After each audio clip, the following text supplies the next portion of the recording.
लक्ष्मीबाई जी के ऊपर एक कविता सुनाने जा रहा हूँ कि जब झांसी के राजा की मृत्यु हो जाती है और अंग्रेज झांसी पे कब्जा करने की सोचते हैं, तब वो अपने दूत को रानी लक्ष्मीबाई जी के पास भेजते हैं।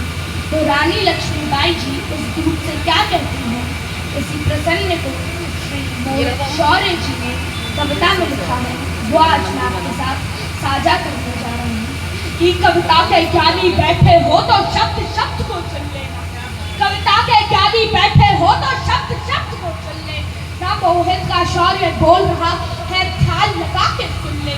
ना जब भारत माँ के आंचल पर कुछ काले बादल छाए, जब भारत माँ के आंचल पर कुछ काले बादल छाए, फिर मौके पर घाट लगा करके गोरे झांसी तक आए, फिर आकर के बोले रानी, आकर के बोले रानी से, तुमको अब जाना ही हो, का हर रोज पति की यादों में तुमको रूठन गाना हो, का राजा तो स्वर्ग से धार गए, ना वारस है कोई झांसी, का जो बात हमारी ना माने उसको आदेश फांसी, का जो बात हमारी मानोगी तो सुविधा भी दी जाएगी, जो बात हमारी मानोगी तो सुविधा भी दी जाएगी, कि जो कहीं और रह लोगी तो पेंशन भी दे दी जाएगी। बेहतर होगा बुंदेलखंड की सीमा के तुम पार रहो, बेहतर होगा बुंदेलखंड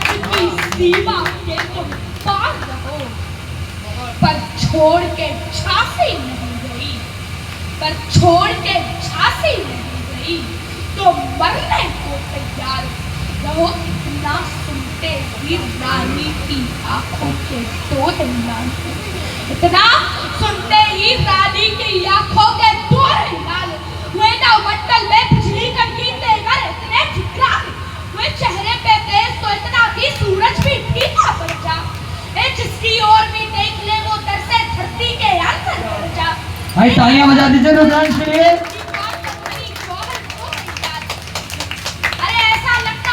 बात पर बड़ी जौहर को तैयार खड़ी से थोड़ा धीरज धर कर के रानी ने यह हुंकार, फिर थोड़ा धीरज धर कर के रानी ने यह हुंकार खड़ी, फिर हाथ हटा तलवारों से और शब्दों की टंकार करी, बोली जाकर के कह दे ना गोरों से और गद्दारों से, बोली जाकर के कह दे ना गोरों से और गद्दारों से, जो ख्वाब देखते झांसी का उन सब किस्मत के मारो से, जब तक ही रानी जिंदा, जब तक ही रानी जिंदा है ये आन नहीं मिटने देंगे, कि उस वीर शिवाजी महाराणा प्रताप का मान नहीं छूटने देंगे, कि भारत की पावन बगिया, भारत की पावन बगिया का एक फूल नहीं ले पाओगे।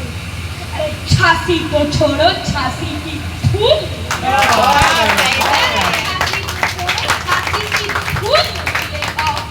ये सब बाहरी बगले भी सुन ले और आस्तीन के साथ, सब बाहरी बगले भी सुन ले और आस्तीन के साथ सुने, वो ब्रिटिश हुकूमत भी सुन ले, वो डलहौजी का बाप सुने, ये भारत माँ की बेटी है डर करके झुका नहीं, ये भारत माँ की बेटी है डर करके झुका नहीं कर दी, कितने भी पत्थर आ जाए नदियाँ रुका नहीं कर दी, ये राम कृष्ण की भूमि है तो प्यार से भी समझाती, ऊंचाओं में जान बख्शती, वो एक मौका भी दे देती, वरना अपना तो काम, वरना अपना तो काम यही, हम झड़पी युद्धों से डरा नहीं कर, तेरे भूमि में घर लड़ जाते हैं बनकर भी मरा नहीं कर, तेरे भूमि में घर लड़ जाते हैं बनकर भी मरा नहीं कर, ते हम तलवारों में पले बड़े लोहरी में जौहर गाते, हम तलवारों में पले बड़े लोहरी में जौहर गाते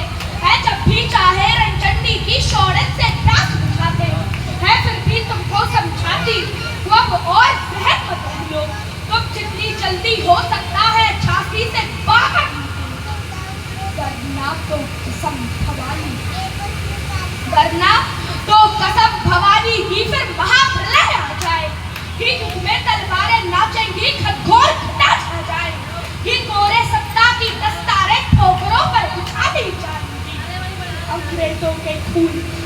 झांसी की जमीन सींच न जाए। ये अंग्रेजों के खून से झांसी की जमीन सींच न जाए। ये जब भी चाहेंगे बढ़ करके हमला, जब भी चाहेंगे बढ़ करके हमला कर दे। ये अंग्रेजों के दिल का पेंगे पानी से पतला कर दे। ये दिखलाएंगे तुमको कि बुंदेली पानी कैसा होता, दिखलाएंगे तुमको कि बुंदेली पानी कैसा होता है, दिखलाएंगे तुमको कि केसरिया पानी कैसा होता है। वो सैलानी कैसा होता है रे, बिन सर के लड़ने वाला वो सैलानी कैसा होता है। दिखलाएंगे कैसे घोड़े हाथी के सर पर चढ़ते हैं, दिखलाएंगे कैसे घोड़े हाथी के सर पर चढ़ते हैं, दिखलाएंगे कैसे सीने तोपों के आगे बढ़ते हैं। बिन सर के लड़ने वाला वो सैलानी कौन? वो थे गोरा सिंह बादल। युद्ध में उनका सर धड़ से अलग हो गया था, फिर भी जो उनका धड़ था उस धड़ ने लड़ते लड़ते दो सैनिकों को मार गिराया था। घोड़े हाथी के सर पर चढ़ते थे। महाराणा प्रताप अपने घोड़े चेतक के आगे हाथी की सूंड लगाते थे तो बड़े बड़े बुंदेलखंड की भारत माता की, भारत माता की, तो बड़े बड़े महारथी चेतक को देख के घबराते थे और उसी चेतक ने हाथी के सर छलांग लगा के महाराणा प्रताप ने अपनी तलवार के एक ही बार से बहलोल खान के शरीर के 2 टुकड़े कर दिए थे। सीने तोपों के आगे रख दिए। हमारे वीर राजगुरु सुखदेव और भगत सिंह जी में से एक थे उधम सिंह। युद्ध में उनका सर कट गया था। अंग्रेजों ने उन्हें तोप के आगे बांध के उड़ा दिया था और उनके शरीर के चिथड़े उड़ गए थे।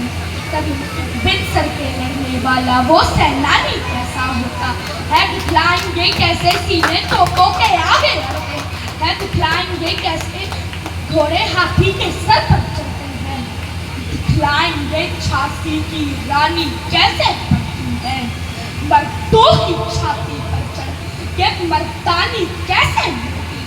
अब राजा नहीं रहे तो ये मत समझो कि झांसी लावारिस, अब राजा नहीं रहे तो ये मत समझो कि झांसी लावारिस है। भारत का हर बच्चा बच्चा ही इस धरती का वारिस है। ये धरती मेरी माँ है, मैं इस मिट्टी में ले जाऊं, ये मर भी जाऊं तो क्या होगा, पुष्पित होकर खिल जाऊं। ये इस धरती के खातिर मैं अपना सब कुछ अर्पण कर दूं, इस धरती के खातिर मैं अपना सब कुछ अर्पण कर दूं। ये इसकी रक्षा में लड़ करके सांसों का तर्पण कर दूं।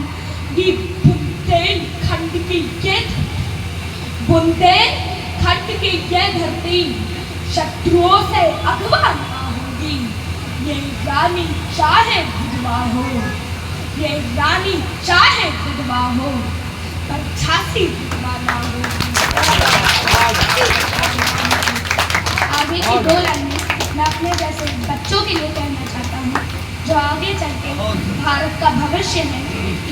जो बलिदानों पे लिखा गया अपने इतिहास को जानो तुम, कि जो बलिदानों पे लिखा गया अपने इतिहास को जानो। तुम ही दुनिया के गौरव हो, अपनी ताकत पहचानो। तुम की जिस पर सदियां नाच करे, कि जिस पर सदियां नाच करे वो अद्भुत किरदार है तुम। भारत माता के शेरों दुनिया के सरदार, तो तुम भारत माता के शेरों दुनिया के सरदार, तो तुम बहती नदिया की धार बनो, बहती नदिया की धार बनो, कुल की रक्षा में धार बनो, वीरों का तुम श्रृंगार बनो, मेहमानों का सत्कार बनो। तुम प्यार बनो, अंगार बनो, यलगार बनो, हुंकार बनो, टंकार बनो, फिर से परशुराम के फरसे की धार बनो, जो वक्ष फाड़ दे दुश्मन का उस महाराणा की तलवार। रुद्रांश की जोरदार कविता के लिए एक बार जोरदार तालियां हो जाए। भारत माता